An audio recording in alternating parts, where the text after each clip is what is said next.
Bom dia e obrigada por aguardarem. Sejam bem-vindos à teleconferência da Santos Brasil Participações referente aos resultados do quarto trimestre de 2019. Gostaria agora de passar a palavra ao Sr. Daniel Pedreira Doria, que iniciará a apresentação. Por favor, Sr. Daniel, pode prosseguir. Bom dia a todos, obrigado pela presença. Hoje comigo, Antônio Carlos Sepúlveda, diretor-presidente da companhia, Ricardo Butério, nosso diretor comercial, e juntos a gente vai analisar e comentar os resultados do quarto trimestre de 2019. Para nós, da Santos Brasil, o ano de 2019 foi agridoce. De um lado, conseguimos crescer operacional e financeiramente, com aumento importante na movimentação de contêineres no agregado, sobretudo no Porto de Santos, e também crescimento de receita, EBITDA, lucro e margens, quando comparado a 2018. Do outro, o crescimento que esperávamos foi severamente impactado por uma conjuntura macroeconômica de crescimento baixo, muito aquém do consenso inicial de mercado, o que impactou a quantidade de contêineres movimentados e o fluxo de importações em Santos. Essa dinâmica ditou o resultado do exercício. Com o PIB que cresceu apenas 1,1% e um Porto de Santos que caiu 0,3% a movimentação de contêineres ano contra ano, ainda assim, a Santos Brasil apresentou um crescimento de 7,8% no volume consolidado e, em Santos isoladamente, um aumento de quase 11% na movimentação de contêineres em 2019, ultrapassando a marca de 1 milhão de caixas no Tecon Santos. Ganhamos market share no nosso principal mercado, com participação próxima a 40%, o que evidencia a resiliência da companhia, a qualidade dos nossos ativos e o serviço superior ofertado aos usuários do porto. Em síntese, desancorada a expectativa inicial sobre o desempenho da economia doméstica, entendemos que o exercício de 2019 foi positivo e sedimenta a trajetória ascendente da companhia, após um período de retração econômica e excesso de oferta no Porto de Santos. Em relação ao quarto trimestre de 2019, a operação portuária de contêineres dos 3 terminais registrou aumento de quase 5% na movimentação consolidada, com importante melhora no mix, sendo que o volume de importação cresceu 36% e as operações de transbordo tiveram queda de 13% em relação ao quarto trimestre de 2018. A utilização do Tecon Santos superou 80%. O terminal de veículos continuou sofrendo com a queda no volume de exportação para a Argentina ao longo de 2019, movimentando 177 mil veículos no ano, uma queda de 26% em relação a 2018. No quarto trimestre de 2019, o TEV apresentou crescimento na exportação e na importação de veículos, quando comparado ao mesmo período de 2018. Além do maior volume de importações, houve também melhora no mix de veículos pesados no trimestre. Na Santos Brasil Logística, sentimos o impacto do menor fluxo de importação no Porto de Santos em 2019, dado que os nossos armazéns alfandegados operam sobretudo cargas de clientes cujos contêineres são desembarcados nos terminais concorrentes. A Santos Brasil Logística sofreu com a menor captação de contêineres na margem direita do porto, onde está localizada a sua principal unidade de negócios, que é o CLIA Santos. E a razão para isso foi a migração dos serviços de longo curso, que então eram operados pela Libra Santos, para a DPW Santos, que opera na margem esquerda do porto. Se, de um lado, a armazenagem sofreu com menor fluxo de importação, de outro, gostaria de destacar o crescimento das operações logísticas integradas, denominadas 3PL, e das operações in-house, que se desenvolve dentro das instalações de nossos clientes, além do bom desempenho do Centro de Distribuição de São Bernardo do Campo. Quanto ao desempenho financeiro, a companhia faturou 1.135 bilhões de reais em 2019, o que representa um aumento de 4,6% em relação a 2018. No quarto trimestre de 2019, a receita bruta foi de 268 milhões de reais, um aumento de 2,1% em relação ao quarto trimestre de 2018. Nesse ponto, é importante lembrar a alteração no regime de recolhimento da TUP, a tarifa de utilização portuária, pela CODESP, que passou a ser cobrada diretamente do armador e não mais dos terminais. Resultado disso, a companhia passou a excluir do box rate cobrado do armador a parcela equivalente à TUP, o que, por consequente, reduziu o faturamento. Em contrapartida, deixamos de registrar também o valor da TUP no custo de movimentação. Portanto, não há impacto no lucro bruto da companhia.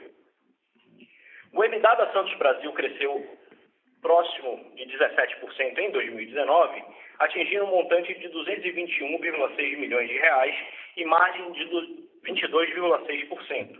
Isso no modelo do IFRS 16.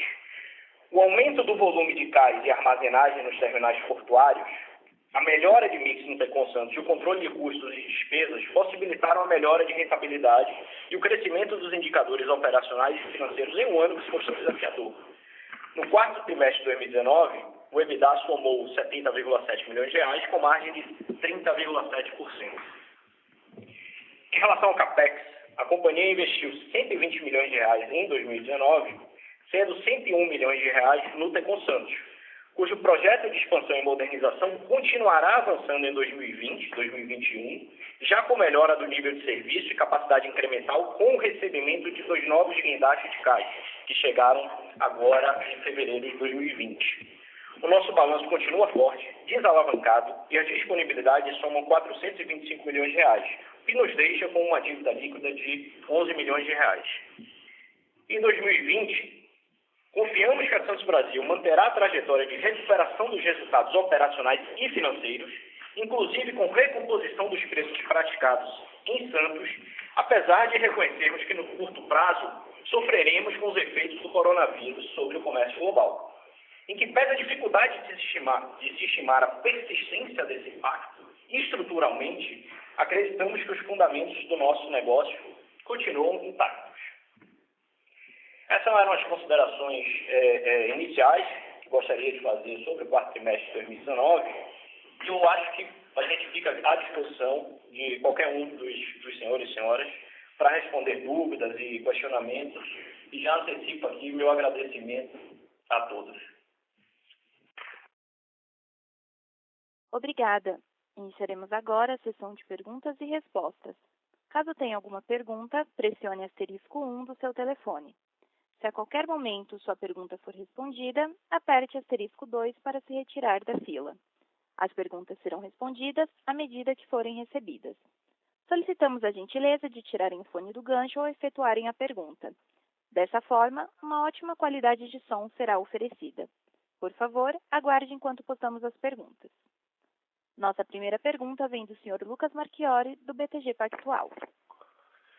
Olá pessoal, bom dia a todos, Antônio, Daniel, Juliana, obrigado pelo call. A pergunta que eu acho que vale a pena a gente discutir, eu queria ouvir de vocês aí nesse momento, é a questão aí de coronavírus, retração chinesa e tudo mais. Acho que o Porto acaba de certa forma sendo impactado por isso. Eu queria ouvir de vocês, acho que seria bom vocês explicarem o que é de fato, né, a exposição da Santos Brasil para esse evento, o que seja aí a exposição em termos de para volume de China, ou mesmo talvez a própria retração de volume de containers no mercado global, quanto que isso deveria afetar, quanto que a gente deveria esperar ser o impacto no Tecon Santos, né?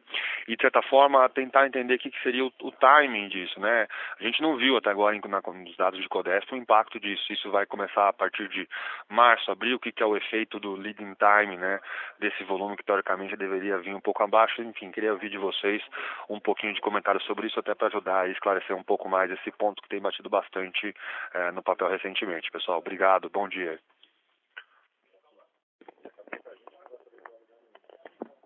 Lucas, bom dia, aqui é o Ricardo Buteri, diretor comercial, agradeço sua pergunta e vamos esclarecer aí com todos os elementos que a gente possui e vem gerenciando todos os dias por conta do impacto do coronavírus. Falando um pouco de uma forma global, nós temos acompanhado efetivamente todas as escalas, tanto saída quanto algum tipo de cancelamento já previsto da China para cá. De fato, todos os portos da China estão extremamente concentrados com contêineres que não estão sendo embarcados. E considerando a viagem que dá pelo menos de 30 a 35 dias até a primeira escala no Porto de Santos, o que nós já podemos declarar aqui de forma muito concisa é o seguinte. Na questão de março, nós já temos efetivamente 5 escalas canceladas da Ásia Porém, esse nível de escalas canceladas, ele tem um percentual distribuído da seguinte forma. 16% está vinculado somente a transbordo e contêineres vazios, e o que efetivamente teria de contêiner cheio dessas escalas, que já tem confirmadas que foram suprimidas para o mês de março, significa 3,3%. Então, o impacto de março, ele vem, de fato, em aproximadamente de 2.500 contêineres cheios de importação. Isso é o que a gente tem para março previsto, conforme os nossos clientes armadores já formalizaram conosco. Quando a gente fala em abril, dando uma visão aí do mês seguinte, de fato, o pico do não carregamento da China aconteceu no final de janeiro para fevereiro, ou seja, nós temos já confirmados em abril 3 escalas canceladas. Na nossa opinião, o pico deve acontecer entre a última semana de março e começo de abril, ou seja, o vale do não carregamento em fevereiro traduz um abril um pouco mais acentuado. Porém, já a partir de maio, aqui para Santos Brasil, nós já temos uma retomada dos carregamentos dos contêineres na China e uma previsão de que, mesmo de forma um pouco mais lenta, para este número de Ásia, o serviço já vai estar sendo totalmente reconsiderado, os navios carregados de longo curso para cá. Então, essa é a visão sobre março e a visão sobre abril, o número de escalas canceladas e o pico que a gente tem. Então, na nossa gestão junto aos armadores, a partir de maio, a retomada já vai começar a acontecer. Obrigado, pessoal. Você permite só um follow-up aqui? Isso eu entendi que seja, de certa forma, um impacto, aquilo que de que tem geração de container na China. Vocês conseguem, ou conseguiram, não sei, já traquear o que seria o impacto indireto, ou seja, linhas que são abastecidas com volumes chineses que não sejam necessariamente as linhas asiáticas que vocês recebem? Tem algum outro impacto que a gente deveria esperar que não seja de portos chineses? Lucas, aqui é Antônio Carlos. É muito difícil de você ter essa correlação. Eu acho que assim, isso estaria muito mais ligado a um desaquecimento da economia global em função do coronavírus, que para a gente ainda é muito cedo para se ter um número preciso disso, né? O que a gente nota, só tentando resumir o que o Ricardo falou, é que assim, você teve um pico de não embarques na Ásia é fevereiro, o que desloca o pico de recebimento aqui para março, abril, e uma recuperação a partir de abril. Saiu ontem no Financial, a partir de abril, para abril até maio, saiu ontem um gráfico muito interessante no Financial Times que mostra, digamos assim, a recuperação das escalas na Ásia, né? E assim, o que esse gráfico demonstra é que no final de fevereiro o cancelamento de escala já era muito menor do que no começo de fevereiro, o que nos leva a crer que final de abril a gente já vai estar retomando a normalidade, digamos assim, a tendência permanecendo esta, né? E tem mais um ponto muito importante, tá? Tem container não embarcado que vai embarcar. Então, tudo isso que deixou de embarcar, não necessariamente sumirá, desaparecerá da nossa estatística. A gente espera que muita carga seja embarcada, porque a carga está lá no chão na China. Você tem, por exemplo, aquela região afetada é uma grande fornecedora de partes e peças para a indústria automotiva do mundo inteiro. Os carros estão aqui nas montadoras, as montadoras estão reduzindo sua atividade, mas vai gerar uma demanda reprimida. Então, do mesmo jeito que a gente teve um vale agora, a gente deve ter um pico depois. É difícil de você precisar o que, de fato, desaparecerá, sumirá da estatística. Mas a gente acredita que parte disso que a gente perdeu virá ao longo do mês de maio. Então, assim, a nossa expectativa hoje é que a segunda quinzena de abril a gente já tenha uma regularização de escalas e que maio volte aí à normalidade. É uma expectativa, isso é muito dinâmico. A gente está aí olhando, digamos assim, tentando prever o futuro com dados passados, né? Com o que está acontecendo lá. A gente está acompanhando diariamente, mas a expectativa é essa. Perfeito, Antônio. Obrigado, pessoal, pelas explicações aí, de muita ajuda. Bom dia a todos aí.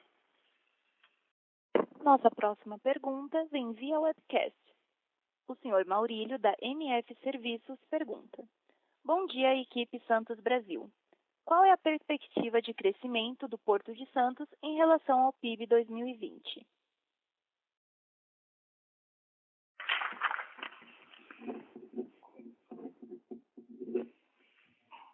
Bom dia, Maurílio. Nós começamos o ano no Porto de Santos com os 2 primeiros meses de forma bem tracionada e, a respeito da questão do coronavírus e desse impacto mais pontual que nós estamos identificando com os elementos que temos aqui de março e abril e já com uma retomada de maio em diante, nós continuamos com a visibilidade aqui que a gente deve ter um incremento de 2 vezes o PIB. Então, assim, nós temos elementos que fazem com que isso aconteça, até pelo que o Antônio Carlos acabou de narrar, nesse efeito chicote que vai acontecer na retomada das escalas, na retomada dos carregamentos na China, principalmente, pelo que já está carregado de contêineres e começa a retomar os embarques, chegando aqui de maio em diante, onde o segundo semestre pode demonstrar realmente essa tendência de 2 vezes o PIB, que é o que a gente tem aqui de visibilidade. Apenas como informação, o Porto de Santos, no mês de janeiro, cresceu 13%, e o mês de fevereiro, ainda a confirmar, estamos falando de uma média de 7% a 8% de crescimento de demanda no início desse ano. Caso tenha alguma pergunta, pressione asterisco 1 do seu telefone. Temos mais uma pergunta via webcast. O senhor Marcelo Aguiar, da Leblon Equities, pergunta: Bom dia, senhores. Poderiam discorrer em maiores detalhes sobre renegociações de preços para 2020 e impacto do câmbio nas operações da empresa, receita, custos, despesas?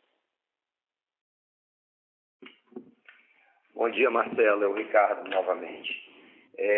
Falando um pouquinho sobre a questão de renegociações, nós tivemos alguns contratos que tinham o prazo de vencimento em 31 de dezembro de 2019. Ainda no mês de janeiro, finalizando o mês de fevereiro, tivemos esse reequilíbrio, considerando que a situação de Santos era uma situação, olhando um passado recente, uma situação irreal, pelo nível da eficiência, pelo nível de ser, de fato, o ativo no Brasil portuário que tem mais eficiência para poder realmente prover para os nossos clientes.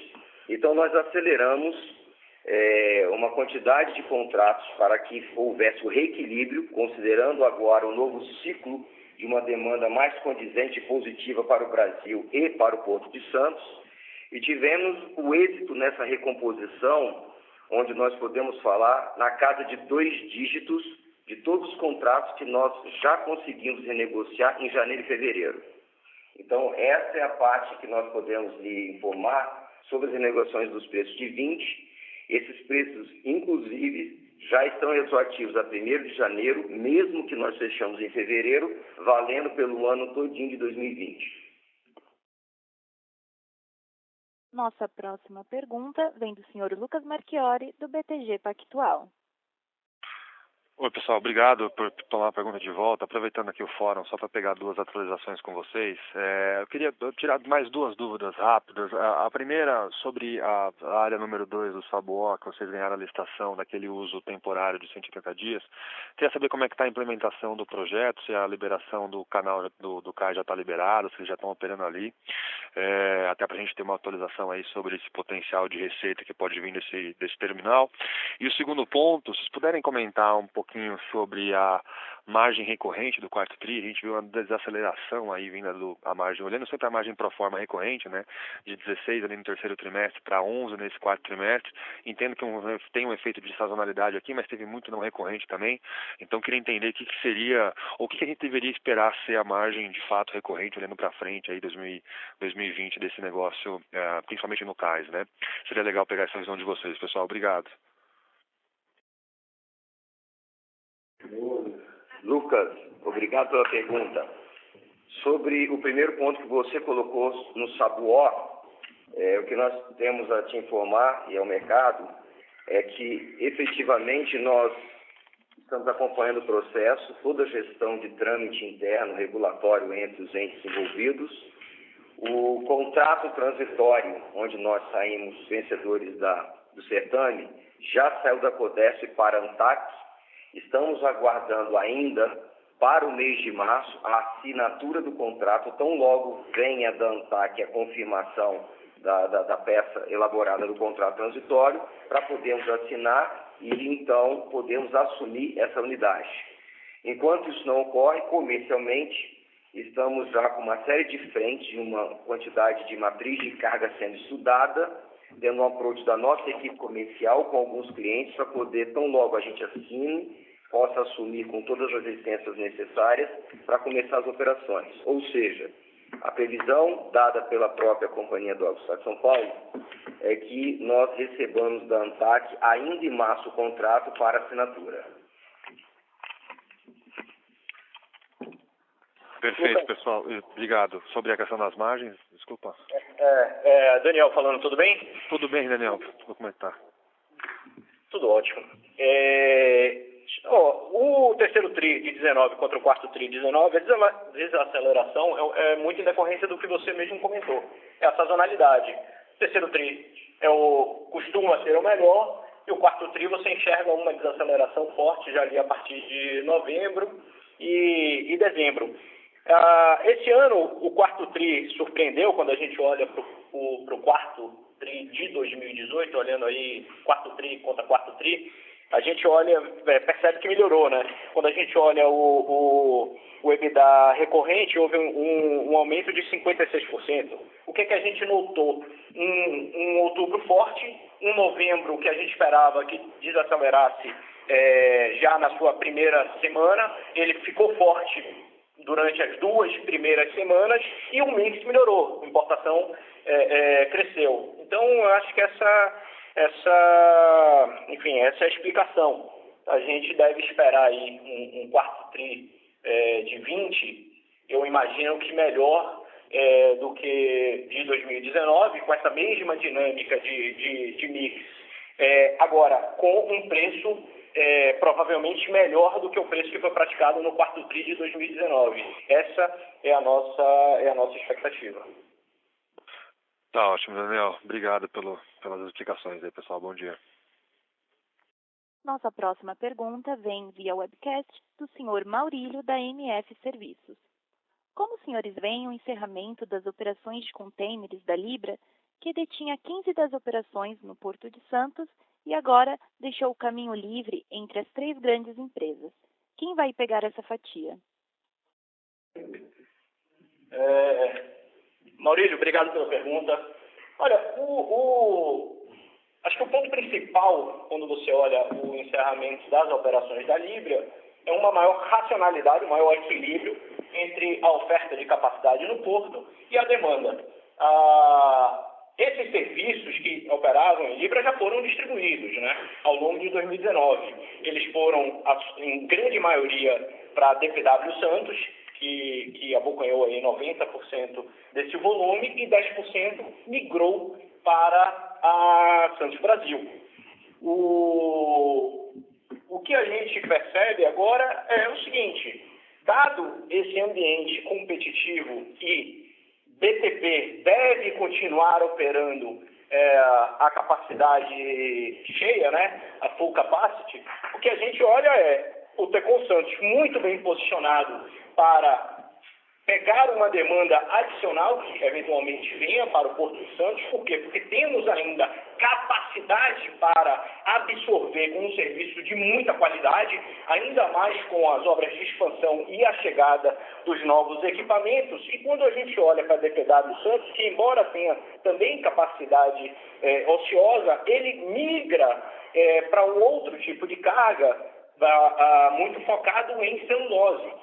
Acaba de inaugurar um armazém de celulose com um cais dedicado para essa operação de celulose. Não há novos equipamentos chegando para a DPW Santos, e isso se deve a um contrato de longo prazo firmado com a fibra hoje em Suzano. Então, a gente enxerga que o Tecon Santos está super bem posicionado para, com serviço de alta qualidade, absorver demanda potencial no Porto de Santos. Nossa próxima pergunta vem do Sr. Thiago Noel, da Athena Capital. Bom dia. Como vocês estão vendo a tendência de dual time nos últimos meses? Acreditam em uma continuidade do movimento de queda como ocorrido em 2019? Oi, Thiago, bom dia, obrigado pela sua pergunta. A questão da tendência do dual time nos últimos meses, quando você compara já o início de 2020, ele não tem nenhum tipo de variação ao que foi fechado no 10,9 dias, o quarto trimestre de 2019. Então, nós temos um mapeamento por CNPJ de todos os clientes que se credenciar na OEA para poder ter esse tipo de nacionalização sobre águas. E o que vem ocorrendo é que esse número não vem crescendo de novos players buscando esse enquadramento para ter a DSA. E para aqueles clientes que já conseguiram, testaram e continuam com volume neste perfil de desembaraço, a Santos Brasil tem provido novos tipos de serviços dentro dos nossos CLIAs, por exemplo. Então, é muito comum você ver o perfil de cliente como importadores de máquinas agrícolas utilizando desse tipo de desembaraço sobre águas, o que faz com que a gente oferte um serviço relacionado a transporte, palexização, montagem das próprias máquinas, antes do envio para a própria indústria. Então, o dual time está estagnado pela nossa visão aqui dos últimos 6 meses, na casa de 11 dias, e esses serviços adicionais têm ajudado a gente a recompor receita pós a retirada dele do Tecon. Eu queria complementar o que o Ricardo falou. Aqui é Antônio Carlos Sepúlveda. Eu queria complementar o que o Ricardo falou da seguinte forma. A queda do dual time aumenta barbaramente a capacidade de pátio do terminal.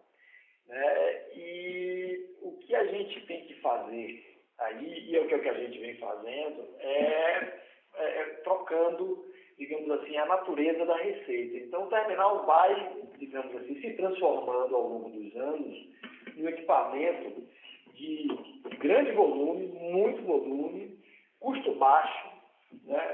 O nosso trabalho é esse, é usar automação, aumentar barbaramente a quantidade de containers movimentada por funcionário, por equipamento. A gente vem empregando novos algoritmos que vem diminuindo a quantidade de movimentação dos containers embarcados, quer dizer, a cada container que você embarca, você movimenta muito menos ele no pátio, reduzindo o custo. Então, assim, é uma transformação natural, A gente vai no caminho da eficiência, Então, se a parte aduaneira ganha eficiência, a gente ganha eficiência e muda um pouco a forma de gerar receita. A receita vem também da redução de custo e do aumento de volume. E, de qualquer maneira, você mantém sempre os nichos onde você tem carga de alto valor agregado, que precisa ficar no terminal, com tickets altos de armazenagem.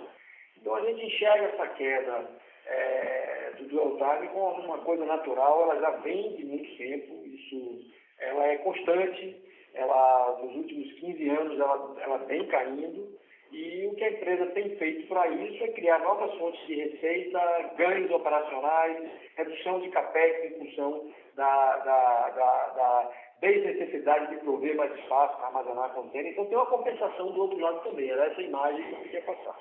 E se eu puder, Daniel agora falando, se eu puder só pegar aqui o gancho do Antônio Carlos para arrematar, quando a gente observa essa alteração na dinâmica de armazenagem, tendo na eficiência do comércio exterior brasileiro, na parte aduaneira, um dos indutores, ato contínuo, o que nós devemos observar é uma competição muito menos acirrada na retroárea do porto.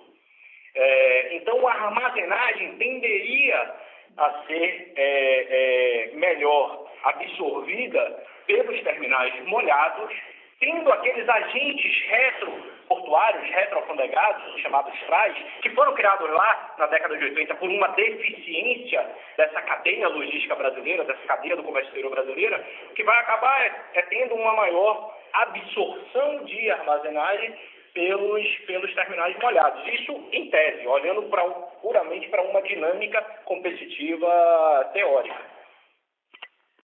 Com licença, encerramos neste momento a sessão de perguntas e respostas. Gostaria de passar a palavra ao Sr. Daniel para as considerações finais. Por favor, pode prosseguir. Gostaria apenas de, mais uma vez aqui, agradecer a presença de todos. Espero ouvi-los novamente no call do primeiro trimestre de 2020. Acho que o coronavírus ainda será pauta, mas estaremos aqui firmes, resilientes e confiantes no resultado de 2020. Mais uma vez, nosso obrigado aqui por parte da diretoria. Um grande abraço. A teleconferência da Santos Brasil Participações está encerrada. Agradecemos a participação de todos e tenham um bom dia.